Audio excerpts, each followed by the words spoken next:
okay?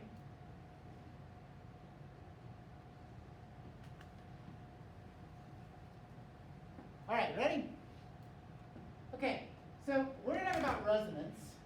And does anybody know what the word resonance means? Anybody watch the inauguration? No. Did you hear that poet? She looked like she was about 16. I heard somebody say that poem resonated with me. What does it mean to resonate?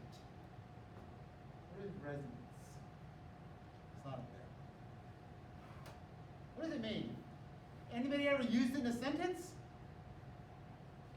No? So when we say that resonates with me, we mean it kind of connects with me somehow, right? That's kind of what you would infer if somebody said that resonates with me, right? So we're going to talk about what that means physically, all right? So a lot of mechanical systems have what we call a natural frequency. Okay, that is, you perturb them, you thump them, you smack them, whatever, and they oscillate.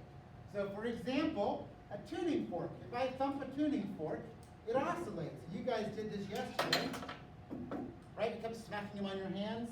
I've got a gizmo here to smack this tuning fork. I smack it, and it oscillates. It vibrates, and those vibrations send out waves which go to your ears, right? So a tuning fork, if I smack it, if I perturb it, it vibrates. Who's trying to do that? Not us. Oh well. Wonder how long it goes.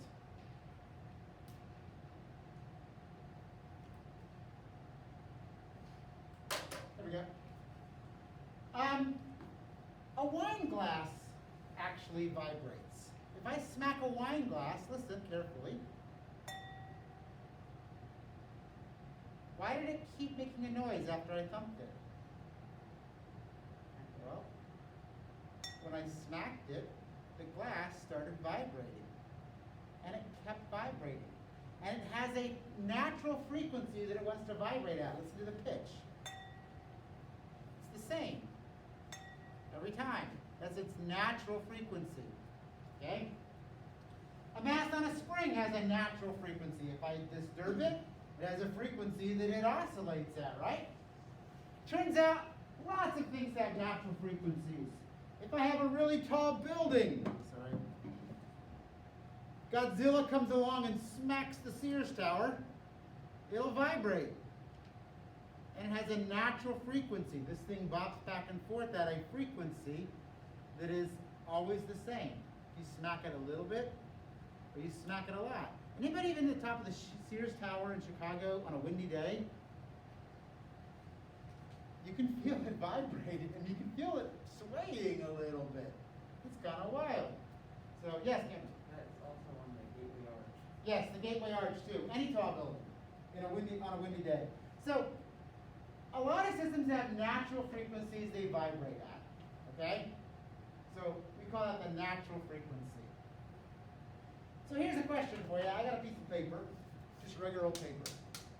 Think I can knock that weight off of there with my paper? Think I can knock it off? Ben's skeptical. Watch this, I can knock it off. Gotta move my part here.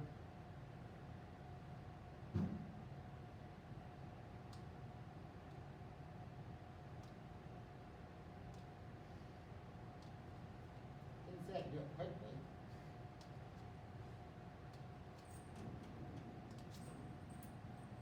There it goes.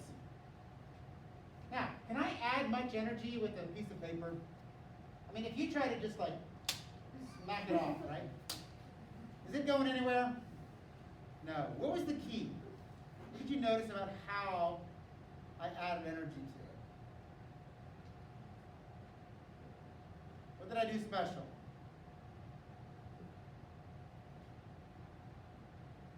Hit it hard? What did I do? Austin? Pushed it up, true. There we go. You're pushing it up. Pushing it up.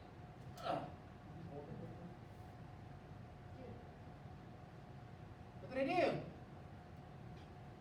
Did I add all the energy I needed to knock it off? Did I add it all at once? No. I added a little bit of energy at a time, right? Now, what would happen if I did this? Is that going to knock it off? I'm trying to add energy a little bit at a time. Why is that not working? What if I did this?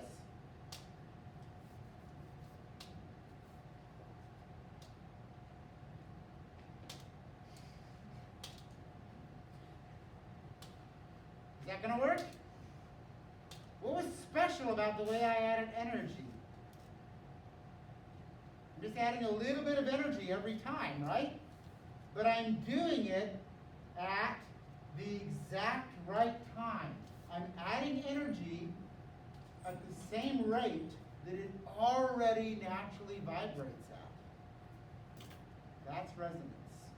Resonance is when energy is added to a system at the frequency it already naturally vibrates at. And when that happens, the oscillations grow and grow and grow and grow until eventually, if there's no damping, if something's not taking the energy away, then it would break. Okay? Now if I do this underwater, every time I smack a little bit, it would like lose it to friction, right? We call that damping. But that's the idea. So, when something resonates, you add energy to it at just the right time. Okay? That's the idea. So, get this out of the way here for a second. Turn it over here for a minute, sorry.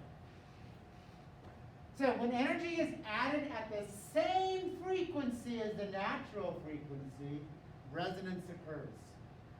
If we add energy, more energy per second than it's losing to its surroundings, the amplitude will grow and grow and grow, and eventually the system will break.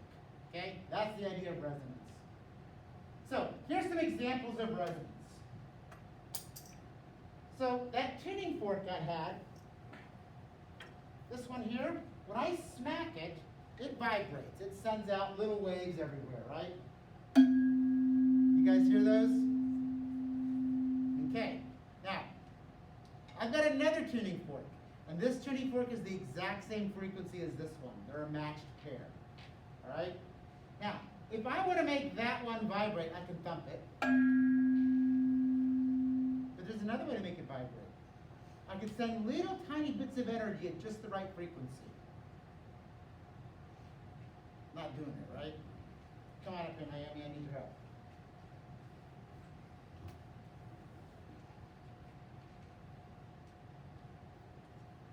So hold this right there.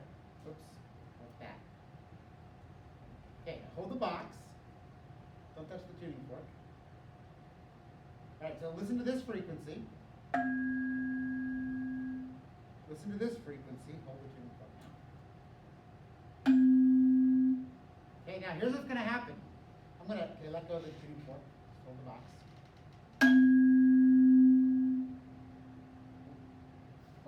You guys hear it? Touch the tuning fork. That one started vibrating. How the heck did that one start vibrating? Ready? So is it vibrating?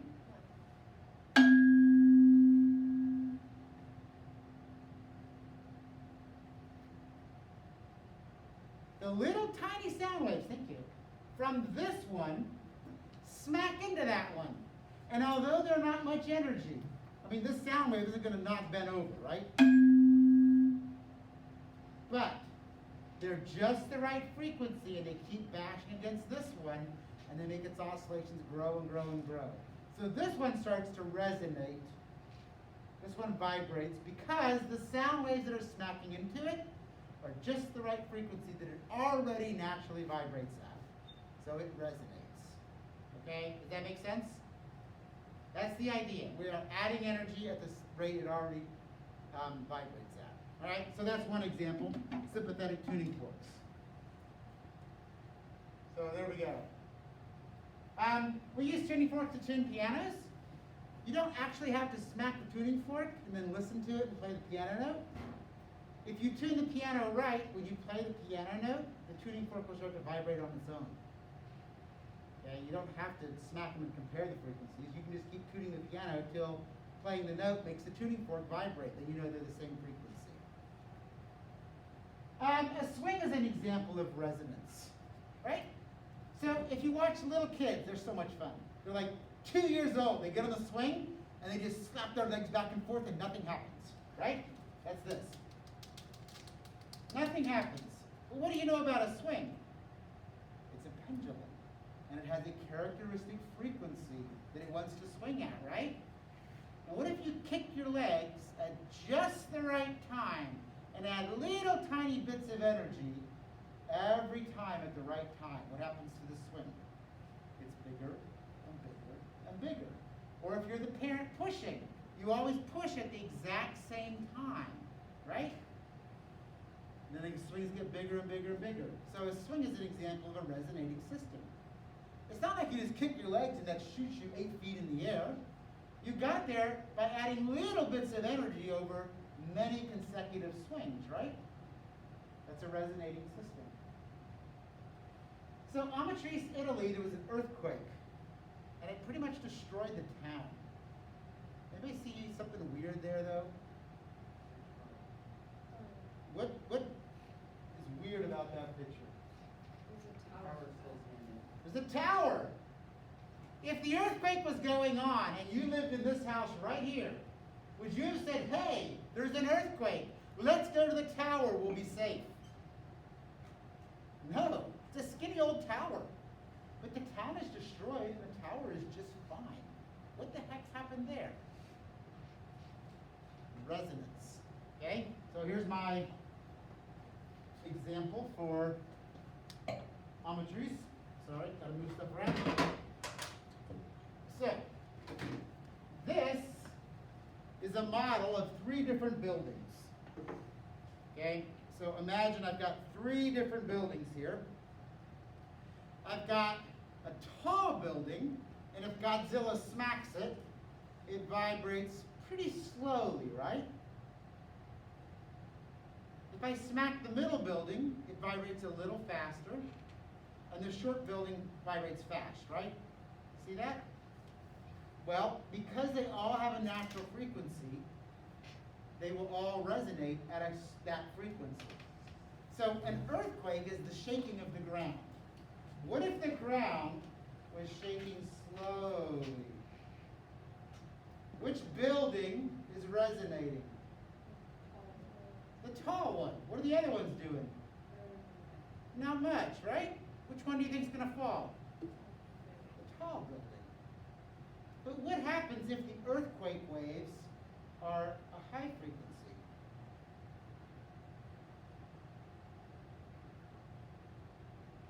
If the frequency of the earthquake matches the natural frequency of the building, look at the tall building. What's it doing? Not much. But look at that little building. It's going to fall soon, right? In Amatrice, Italy, the ground shook with a frequency that destroyed all the small buildings, and the tall ones were fine. And if you get a different frequency, maybe you could get the middle-sized buildings to shake. Like that. Because now I'm shaking the ground with a frequency that matches the middle-sized building. Okay? So buildings fall in earthquakes because the building resonates.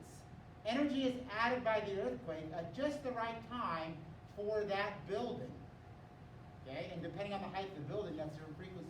So in LA, there are skyscrapers and there are short buildings. There's no mid-sized buildings in LA. You can't find a building between 10 and 25 stories tall in LA. Because that's the frequency that earthquakes occur in that area. So you can build short buildings, you can build tall buildings. In Amatrice, Italy, it was a high frequency earthquake which destroyed all the small buildings, and the clock tower was just fine. Okay? So when you say, well, you got to make something earthquake-proof, what that means is you've got to make systems that don't resonate at the frequency of the natural earthquakes in that area, or whatever that is. All right, so that was earthquakes. Move that out of the way. So here's another example. It's a little video, and it does the wine glass. I can't do the wine glass, so I had to get a video of the guy doing the wine glass. So here goes. I think this will work.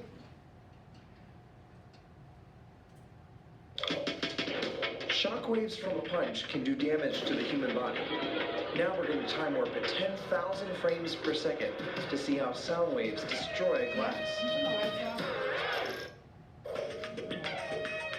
Jamie Vendera is famous for using the sound of his voice to destroy wine glasses. They seem to simply explode. But what's happening? I know the sound waves broke the glass, but I couldn't see how. So I'm going to use our slow motion camera to see what we were missing. Instead of singing, I'm going to use a speaker and a tone generator. I have to find the natural vibrating frequency of the glass. I have to match this tone.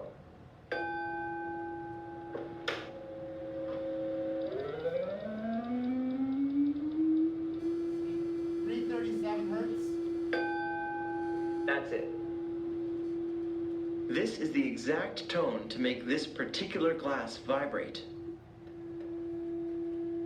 When the tone is loud enough, the glass will shatter. I can feel the glass shaking, but I can't see it. If I add a straw, then it's more obvious. So what's happening here? The straw gets tossed side to side, but I can't see why. Let's record it while I crank the volume. Safety first.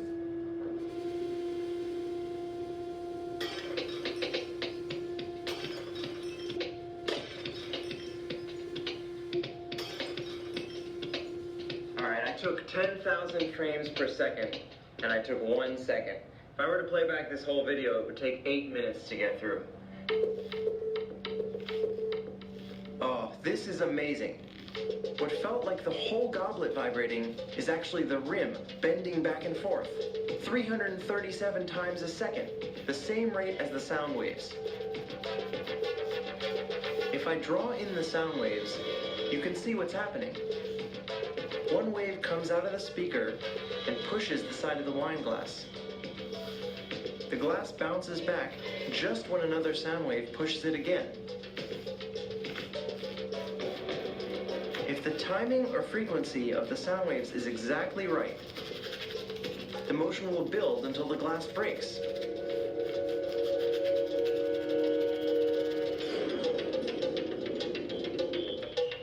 Wow. So, as we would... So that's pretty amazing, right? So if you have a wine glass, the rim is vibrating like he showed you on the video. And if you could sing that note, I can't, you could break the wine glass. Because little bits of energy keep smacking into it at just the right frequency, make those oscillations grow and grow until it breaks. Just like me smacking this weight with a little tiny force, but at the right time it kept coming. Okay? All right, there's one more example of probably the most famous example of resonance, and that has to do with the bridge, the Tacoma Narrows Bridge. So here's kind of what happened. If you build a bridge and Godzilla comes along and flicks it, the bridge will sway, right? It has a natural frequency. What if some force of nature applied a little bit of force at that frequency? It turned out the force of nature was called vortex shedding. When air comes around a bridge, it kind of swirls on the backside, and that swirl plucks off and gives a little nudge to the bridge. And usually that's no big deal. But on this bridge, those nudges that came from vortex shedding were just the right frequency to make it sway more and more. And it actually doesn't sway left and right. It sways in a torsional way. It twists. Okay? So this was 1940, a bridge in Seattle, Washington. It was called Galloping Gertie. Because, for fun, people used to drive across it on a windy day. There it is. That center span on a windy day would oscillate.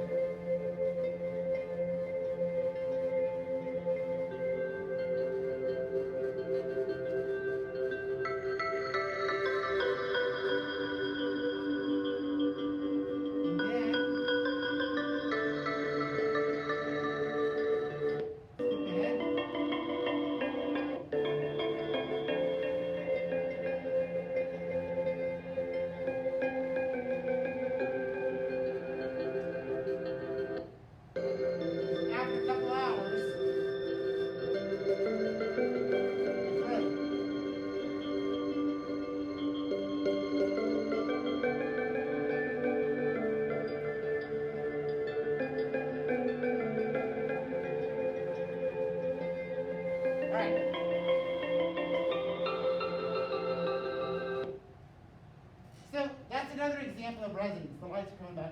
guys. Ready? So we are not going to solve problems with resonance. The mathematics are very complicated. We just want to understand the idea because it appears over and over and over. Right? Has anybody been to the zoo? You know the little bridge that goes to the rhino exhibit? It sways. You ever stand on there and jump? It has a characteristic frequency. Okay, when my kids were little, they don't care about the animals. They just want to go play on the rhino bridge. Because I would stand in the middle and just move at the right frequency, and the bridge would oscillate bigger and bigger, and they would try to run across it. And every once in a while, they'd be running as it like was coming up, and they'd like get thrown in the air. And I thought that was the funnest thing in the whole world. So bridges are very susceptible to this idea. So for example, in the military, when a troop crosses a bridge, they all break step. Because in 1857 in Africa, a platoon of British soldiers was crossing a bridge, and they're all doing their march thing, and that turned out to be that the cadence of their march matched the natural frequency of the bridge. The bridge broke. A couple, 18 men were killed. Because they added energy to the bridge at the frequency it already wanted to vibrate at. Okay? So that's the idea of resonance. You may have a window in your house which is a little loose, and it'll vibrate. And if a train or an airplane goes by and makes sound waves the right frequency, your window rattles. Or maybe you've got a bolt loose in your car that rattles at a certain speed. Sooner or later that'll happen to you. Okay? That's resonance. All right, does that make sense? So resonance is just a concept I want you to be aware of, some neat applications, and that's the end of the resonance lecture. Okay? So now we're going to switch gears and do Doppler effect. And I've got a